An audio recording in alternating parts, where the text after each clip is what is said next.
I've tried to sort of give you an overview of the things that I've been working on and also the ways in which I've tried to advance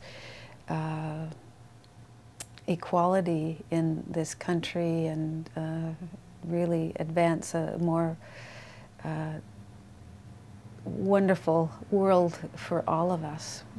And wherever I go, I talk about people's rights, and that's part of my deep commitment to doing that in whatever situation I find myself, whether it's a downtown East Side organizer or an elected Vancouver City Councillor.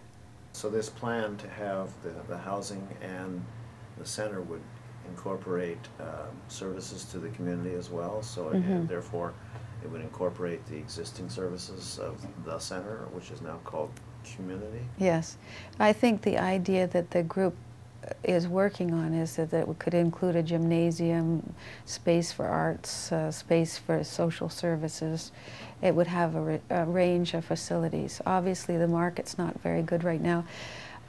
There was a possibility that we could have received community benefits had the project at Bidwell and Davie been not the STIR project, but the STIR project meant all the community amenity money went into the provision of 49 rental units, and none of it came back into the community. And I don't think that the Davie Street community were aware that they were giving up that possibility of millions of dollars worth of benefits that went into the STIR project that could have gone to an LGBTQ center. Which is why I voted against it.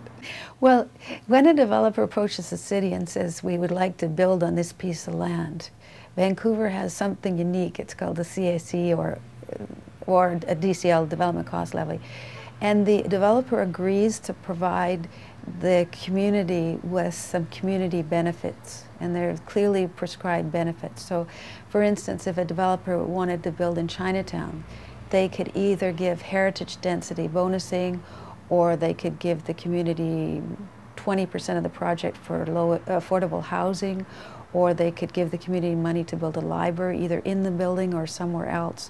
These are, or the child care center or more park space. These are some of the things that the CAC can go for.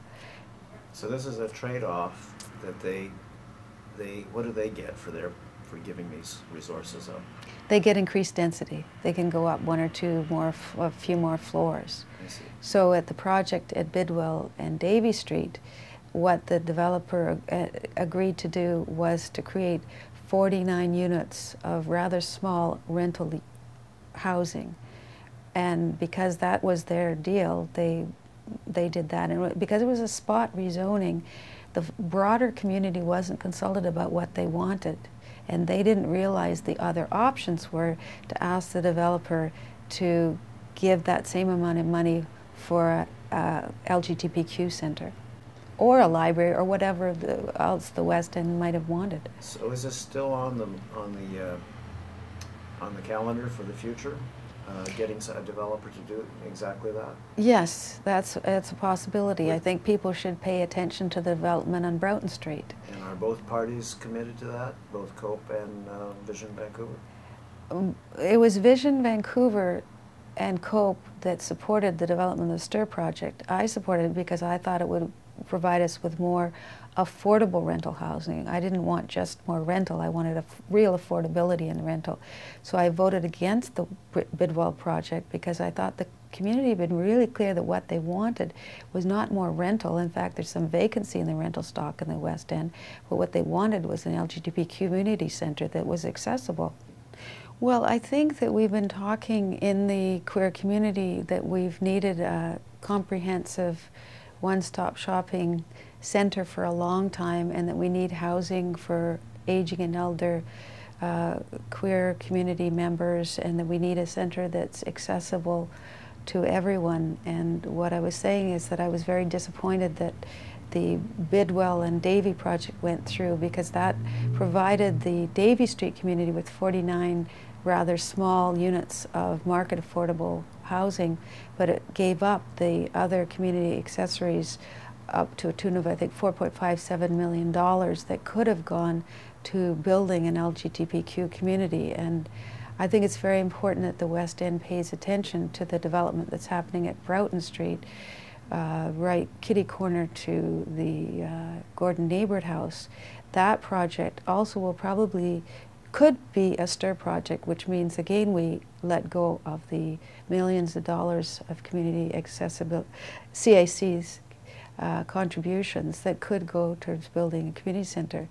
I know that Councillor Tim Stevenson is having a meeting with the mayor and the community group that's working on the community centre, but as he hasn't invited me to that meeting, I don't know what that discussion will be, but generally speaking, Vision is very much supporting the STIR concept, and I think we need to make sure that we have a rental where we need rental, but where we don't need rental, like in the West End, we use those CACs for other projects like libraries or a queer centre or other things like that that are more needed in that community. When Janine Fuller came to speak and when Alan Herbert came to speak, they had no idea that in supporting the STIR project they were giving up about $4.57 million that could have gone to building a queer community centre. I take it they know it now. I think they understand now. I think those that came before council and were part of the debate, both Councillor Anton and myself, were speaking very strongly about what the other options were. And so I think they now understand it, and they need to really educate other people as to what the choices are. The question of building an LGBTQ centre really, I think, is tied to finding a developer who's willing to include such a project in the development and that we use the CACs to fund that. Then there's still going to be the need to find the operational dollars, which can be significant. My understanding is one developer has provided about $2 million in startup funding, but it takes, it can take $10 million or more dollars to build a project. If you've got the developer willing to provide the CACs, you're well into the way, and then normally you go to the city and the province and the federal government for operational dollars, and that's another hurdle that will have to be overcome before it's operational.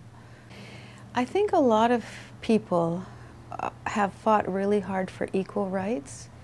So they fought for the right to get married, they fought for the right to be in the army, they've fought for the right to get housing and to get jobs, and to be open as a lesbian, gay person, bisexual, transvestite, transgendered, you know, queer allied, twin-spirited. And, you know, that's not enough. It's not enough just to have equality.